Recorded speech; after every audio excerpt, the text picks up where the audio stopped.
नमस्कार छात्रों, सेठ रंगलाल कोठारी, राजकीय महाविद्यालय राजसमंद, विषय इतिहास, बीए तृतीय वर्ष। आज अपन पढ़ रहे हैं पेपर फर्स्ट, राजस्थान के इतिहास की रूपरेखा। इसके अंदर अपन आज आमेर राज्य के बारे में अध्ययन करेंगे। आमेर के राजा भारमल ने मुगल सम्राट अकबर से वैवाहिक संबंध स्थापित करने के बाद से ही शाही सेवा स्वीकार कर ली थी और उसके बाद भगवान दास, मान सिंह, मिर्जा राजा जय सिंह, सवाई जय सिंह सभी ने मुगलों की शाही सेवा की थी। तो इस अध्याय के अंदर अपन इन्हीं आमेर राज्य के 3 शासकों के बारे में अध्ययन करेंगे। सबसे पहले अपन देखते हैं राजा मान सिंह। राजा मान सिंह का जन्म 21 दिसंबर 1550 ईस्वी में हुआ था। इनके पिता का नाम भगवान दास था। अकबर के साथ अपनी पुत्री के विवाह करने के बाद जब राजा भारमल अपने परिवार के सदस्यों के साथ अकबर को विदा करने रामपुरा गया, तब अकबर ने उसके पुत्र भगवंत दास और पौत्र मान सिंह को शाही सेवा में नियुक्त किया था। इसलिए राजा मान सिंह अकबर की शाही सेवा में चला गया। तो शाही सेवा का प्रथम काल जो कि 1562 ईस्वी से 74 ईस्वी तक था, इसमें आमेर का शासक भारमल ही था और राजा मान सिंह उसका पुत्र था, यानी भगवान दास का पुत्र था। इसकी शाही सेवा के प्रथम काल के अंदर अपन देखते हैं कि अकबर जब जयपुर से अपन आमेर से वापस आगरा गया तो अपने साथ राजा मान सिंह को ले गया था और उसने जब 1568 ईस्वी में आगरा में प्रस्थान किया था तब मान सिंह भी इस अभियान में उनके साथ था। जुलाई 1572 ईस्वी में अकबर ने गुजरात पर आक्रमण किया था, तब भी मान सिंह उनके साथ था। यानी कि मान सिंह को केवल अकबर के अधीनस्थ के रूप में उनको सेवाएं प्राप्त हुई थी। शाही सेवा के प्रथम काल के अंदर उसको पृथक रूप से किसी सूबे विशेष के विरुद्ध नहीं भेजा गया था। शाही सेवा का दूसरा काल देखते हैं 1574 से 1589 ईस्वी तक। इसके अंदर जो मान सिंह था वो अपने पिता भगवान दास के पुत्र के रूप में शाही सेवा में रहता है। इस काल के अंदर सबसे महत्वपूर्ण घटना मान सिंह को राणा प्रताप के विरुद्ध भेजना बताया गया है मेन मुख्यतः। अपन देखते हैं कि संपूर्ण भारत को अपनी राजनीतिक सर्वोच्च सत्ता के अंतर्गत लाना अकबर का एक मुख्य उद्देश्य था। इसके लिए उसको मेवाड़ जीतना बहुत ही आवश्यक था। तो मेवाड़ के विरुद्ध मान सिंह को 6 सैन्य भेजा गया था। हालांकि इससे पहले सर्वप्रथम जलाल खां को भी अकबर के पास समझौता वार्ता के लिए भेजा गया था। मान सिंह को भेजा गया था, उसके बाद भगवान दास को भेजा गया था, टोडरमल को भेजा गया था। अंत में अकबर ने राणा प्रताप के विरुद्ध आक्रमण करने की तैयारी शुरू कर दी थी। तो इस आक्रमण की जो बागडोर सौंपी गई थी वो जयपुर के शासक मान सिंह को सौंपा गया था। मार्च 1576 ईस्वी में अकबर अजमेर पहुंचा और यहीं से राणा प्रताप के विरुद्ध सैनिक अभियान की योजना बनाई गई। कुंवर मान सिंह को प्रताप के विरुद्ध भेजी जाने वाली मुगल सेना का प्रधान सेनापति नियुक्त किया गया। मान सिंह के साथ आसफ खां, मुजाहिद खां, सैयद अहमद खां जैसे अनुभवी एवं पराक्रमी मुस्लिम सेनानायक भी थे। 1576 ईस्वी को मान सिंह ने अजमेर से प्रस्थान किया और हल्दी घाटी के उत्तरी छोर से कोई 4-5 मील की दूरी पर स्थित खमनौर नामक गांव के पास पहुंचा। दूसरी तरफ राणा प्रताप अपने दल बल के साथ आ पहुंचा। यानी कि 18 जून 1576 ईस्वी को हल्दी घाटी का युद्ध लड़ा गया। इस युद्ध के अंदर महाराणा प्रताप का घोड़ा चेतक घायल हुआ था और मुगल सेना का पड़ाव से भारी रहा। कुंभलगढ़ से लेकर दिवेर का जो भूभाग था वो मुगलों के अधीन इस युद्ध के बाद चला गया था। अब अपन देखते हैं पंजाब और काबुल में सेवाएं। यानी कि राजा मान सिंह ने पंजाब और काबुल में भी मुगल के अधीन रहते हुए सेवाएं दी थी। अपन देखते हैं कश्मीर के सुल्तान अली खां चक की मृत्यु के बाद उसके पुत्र यूसुफ खां और अकबर के सौतेले भाई मिर्ज़ा हकीम जो काबुल का प्रशासक था, उन्होंने विद्रोह कर दिया था। तो इस विद्रोह को दबाने में भी राजा मान सिंह को वहाँ पर नियुक्त किया गया था। अब अपन देखते हैं शाही सेवा का तृतीयकाल 1589 से 1614 ईस्वी तक।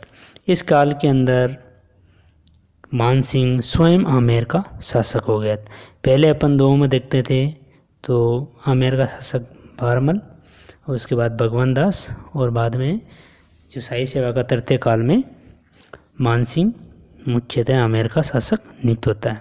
आमेर के शासक नियुक्त होने के बाद मानसिंह की बिहार की सूबेदारी प्राप्त होती है। 1587 ईस्वी में मानसिंह को बिहार का सूबेदार नियुक्त किया गया। उस समय बिहार में चारों तरफ अव्यवस्थाएं फैली हुई थी। बिहार प्रदेश के स्थानीय राजा और सरदार आपसी संघर्ष में व्यस्त थे और वो मुगल सम्राट तथा उसके उत्तराधिकारियों की अवज्ञा करते हुए स्वतंत्र शासकों की भांति आचरण करने लगे थे। अतः मानसिंह को इस पद का कार्यभार संभालते अनेक जटिल समस्याओं का सामना करना पड़ा। फिर भी मानसिंह ने बिहार को मुगलों के अधीन ला दिया था। अब हम देखते हैं उड़ीसा विजय। बिहार के विद्रोहियों का दमन करने एवं शांति तथा व्यवस्था को स्थापित करने के उपरांत 1590 ईस्वी में मानसिंह ने उड़ीसा पर आक्रमण करने के लिए पटना से प्रस्थान किया। अकबर के आदेशानुसार बंगाल से मुगल तोपखाना भी मार्ग में उसे मिल गया था। हुगली के पश्चिम में स्थित जहानाबाद तक और उत्तर उड़ीसा के रायपुर के दुर्ग तक मानसिंह का उड़ीसा पर अधिकार हो गया था। हालांकि 1590 ईस्वी के अंत में संपूर्ण उड़ीसा मुगलों के अधीन आ गया था और बिहार के साथ साथ उड़ीसा की सूबेदारी भी मानसिंह को प्रदान कर दी गई थी। अकबर के अंतिम दिन के अंदर मानसिंह मुख्यतः यानी कि अकबर की मृत्यु के बाद मानसिंह और अकबर के उत्तराधिकारी जहांगीर के बीच में वो संबंध मित्रतापूर्ण नहीं रहे जो अकबर के समय में रहे थे।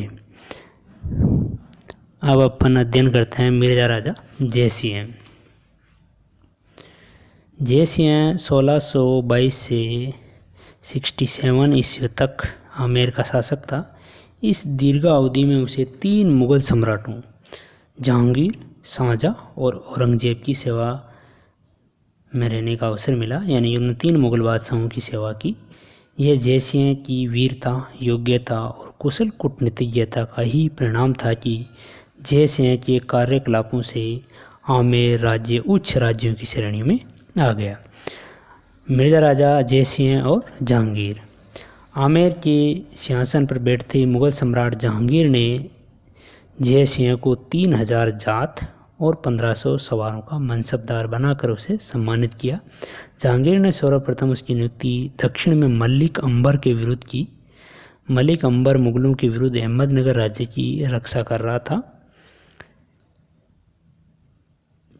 जयसिंह ने इन शत्रुओं को परास्त कर अपूर्व ख्याति अर्जित की। अब अपन देखते हैं मिर्जा राजा जयसिंह और शाहजहाँ। शाहजहाँ के शासनकाल में भी जयसिंह ने बड़ी निष्ठा और वीरता से सम्राट की सेवा की। प्रारंभ में सम्राट ने उसे 4000 का मनसबदार बनाकर उसे सम्मानित किया और उसे जाटों के विद्रोह को दबाने भेजा। जाटों के उपद्रव को दबाने में उसे 6 सप्ताह लगे, परंतु इसमें उसे पूर्ण सफलता प्राप्त हुई। मिर्जा राजा जयसिंह और औरंगजेब। औरंगजेब ने मुख्यतः मिर्जा राजा जयसिंह को दक्षिणी भारत में मराठों की शक्ति को कुचलने के लिए नियुक्त किया था। यानी कि दक्षिणी भारत में औरंगजेब के समय में शिवाजी के नेतृत्व में मराठा शक्तिशाली हो गए थे। तो मिर्जा राजा जयसिंह ने पुरंदर का घेरा डाला। पुरंदर के घेरे के बाद मराठों और मुगलों के मध्य, यानी मिर्जा राजा जयसिंह जो मुगलों का प्रतिनिधित्व कर रहा था, उनके मध्य पुरंदर की संधि हुई। इस संधि के तहत शिवाजी ने अपने 35 किलों में से 23 किले मुगलों को सौंप दिए। 12 छोटे छोटे दुर्ग शिवाजी के पास ही रहने दिए गए। शिवाजी के पुत्र संभाजी को मुगल सेवा में 5000 का मनसबदार बनाकर भेजा जाएगा। शिवाजी को दरबारी सेवा से मुक्त रखा जाएगा।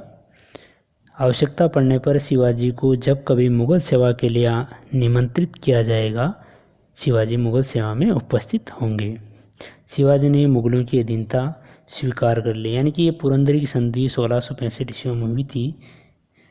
ये औरंगजेब के शासनकाल में मिर्जा राजा जयसिंह और शिवाजी के मध्य हुई थी। इसी संधि के तहत शिवाजी आगरा गए थे और जब औरंगजेब ने शिवाजी को कैद कर लिया था तो शिवाजी वहाँ से बेमुश्किल निकलकर वापस दक्षिण भारत में गए और मराठा राज्य को शक्तिशाली बनाया।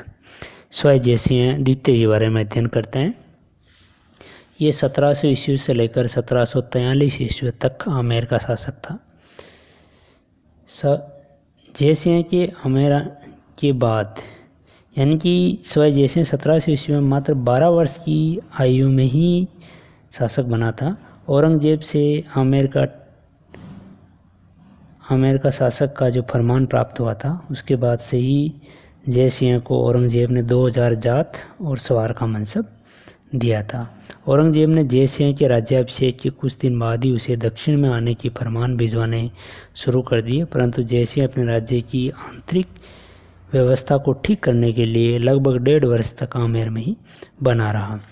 जयसिंह को मुख्यतः दक्षिणी भारत में नियुक्त किया गया था। हुरडा सम्मेलन के बारे में देखते हैं अपन।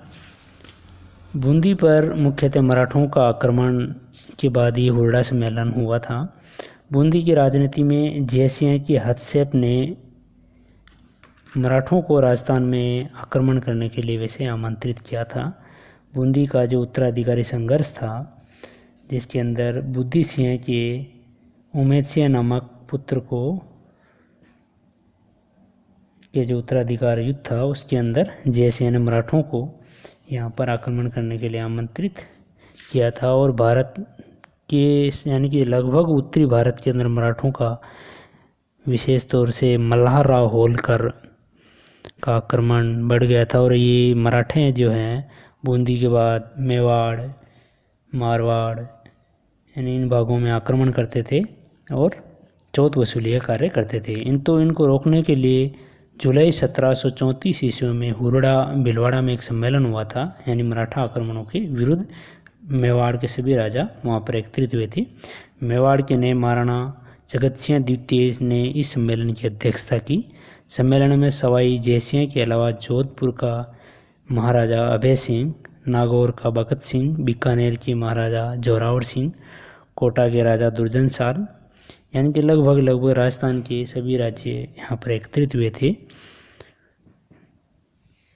इस समझौते के अनुसार सभी ने भविष्य में एकता बनाए रखने, एक दूसरे की इज्जत का सम्मान करने, एक राज्य के विद्रोही को दूसरे राज्य द्वारा शरण न देने और वर्षा ऋतु के बाद मराठों के विरुद्ध ठोस कार्रवाई करने का आश्वासन दिया।